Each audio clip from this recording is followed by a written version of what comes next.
A educação pública é indiscutivelmente o segundo tópico mais importante no imaginário da população, ficando apenas abaixo da economia. Não é à toa que, de acordo com o levantamento do IPEC, 96% das pessoas concordam que melhorar a educação pública é muito importante para resolver problemas do país, como violência, a pobreza e a desigualdade.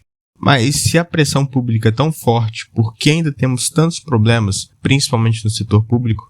Para isso, nós temos que analisar a história, projeto nacional e desmistificar mentiras que são tidas como verdade pelo senso comum.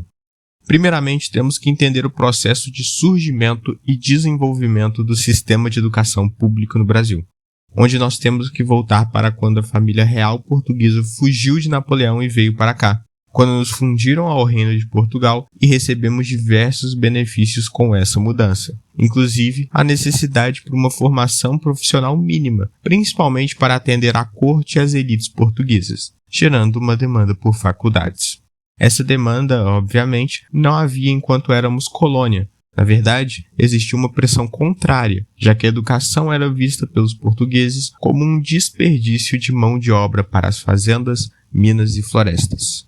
Esse fenômeno continua representado até hoje na sociedade, já que 92,6% do 1/4 mais rico, representando a corte ou aqueles que serviam à corte, se formaram no ensino médio, enquanto que apenas 58,8% do quarto mais pobre, representando a mão de obra bruta, se formaram no ensino médio.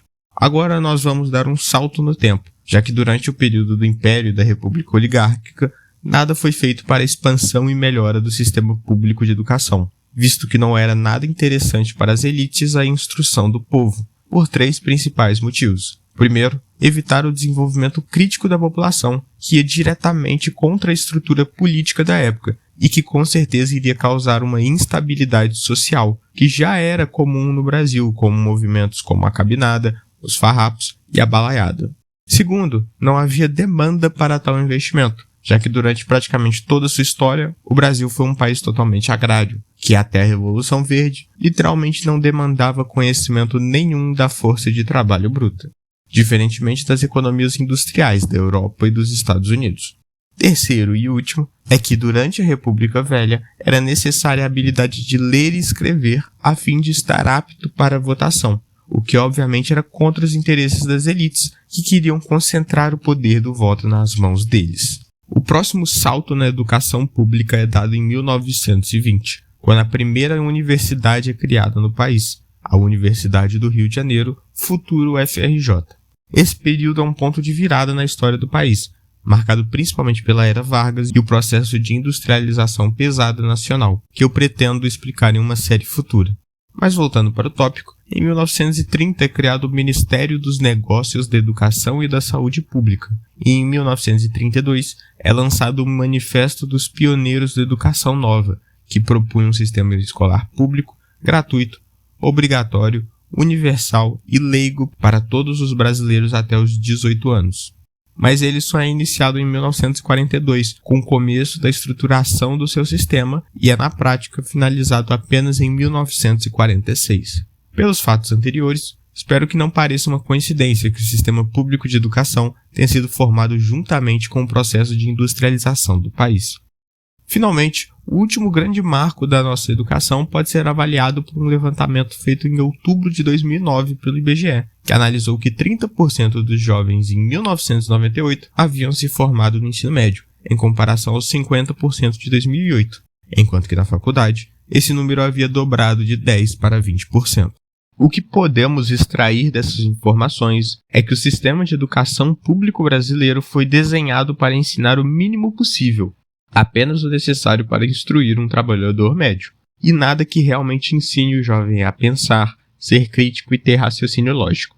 Apesar de todos os problemas, a educação pública, em alguns pontos, é melhor do que o imaginário público tende a pensar. Um fenômeno que também acontece no SUS, apesar de que com a pandemia e o transplante de coração do Faustão, houve um movimento de ressaltar sua importância e sua posição única no mundo. Não tem como entrar nesse assunto sem comparar, obviamente, com os Estados Unidos, já que apesar do SUS possuir diversos problemas, não é nada se comparado com o sistema americano, onde caso alguém desmaie, não é incomum que as pessoas ao redor hesitem em chamar atendimento médico, visto que elas têm um medo real de que quem sofreu o desmaio não tenha dinheiro nem para pagar a ambulância. Voltando para a educação, o Brasil até consegue suprir bem as suas duas pontas do sistema, ou seja, o primário e as faculdades, visto que temos uma taxa de analfabetismo de 5,6%, o que até pode ser considerado alto, mas só se não levarmos em conta que esse número é puxado por quem já está fora da idade escolar e às vezes já não tem nem mais o interesse nisso, com até 16% da população acima de 60 anos sendo analfabeta.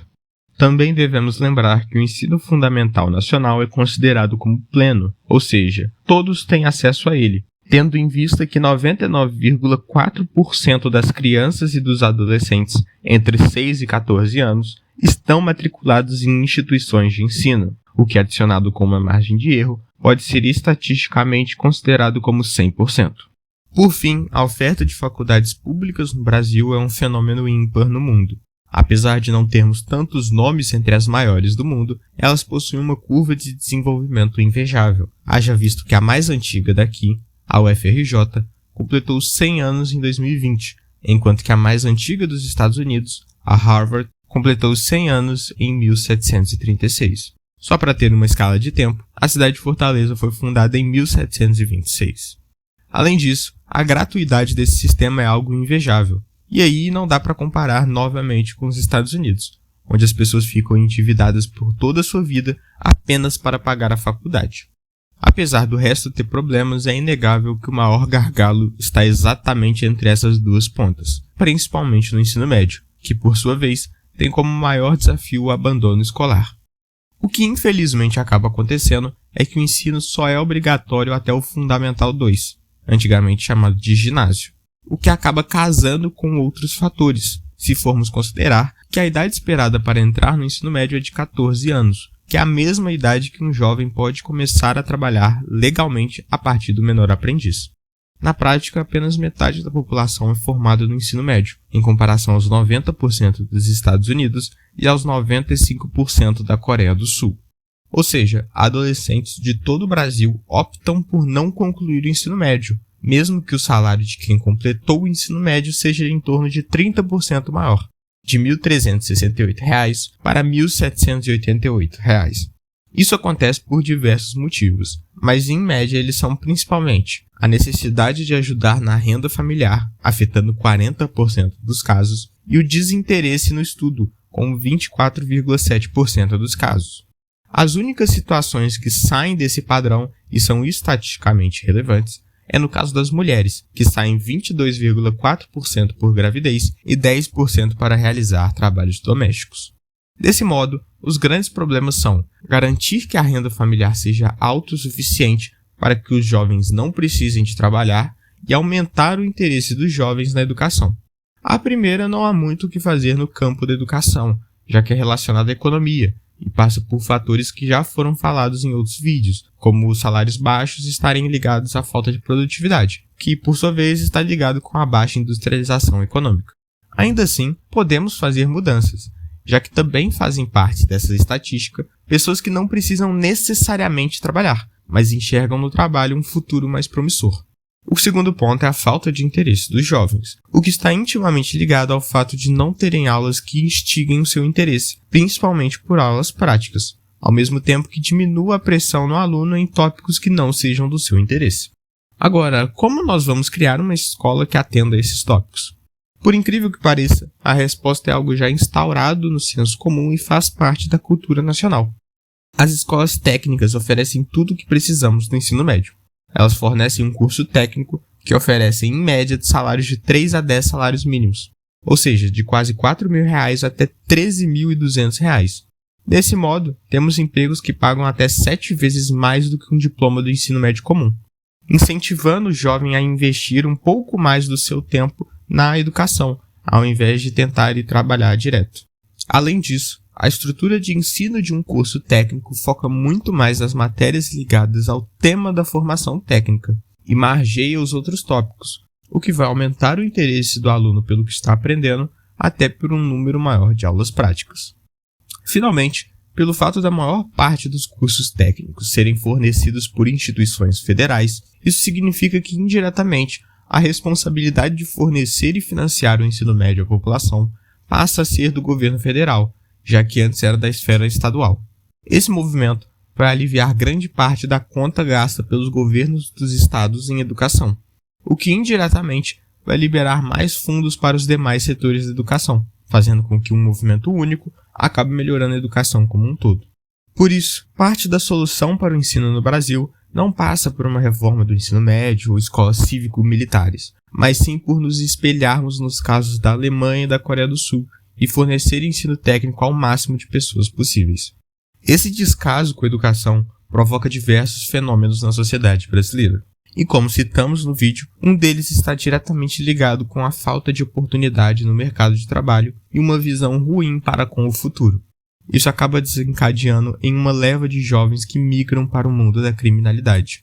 Por isso, caso você queira saber como a solução para o crime do Brasil não só é apenas um caso de polícia, inscreva-se no canal e ative o sino das notificações. Deixe o seu gostei, compartilhe esse vídeo e sinta-se livre para comentar aqui embaixo. Agora, caso você queira saber qual é o único caminho para o Brasil se tornar uma superpotência, clique no vídeo que está aparecendo na sua tela. Por fim, caso você queira ver outro vídeo do canal, clique no vídeo recomendado. Por enquanto é só. Muito obrigado e até a próxima.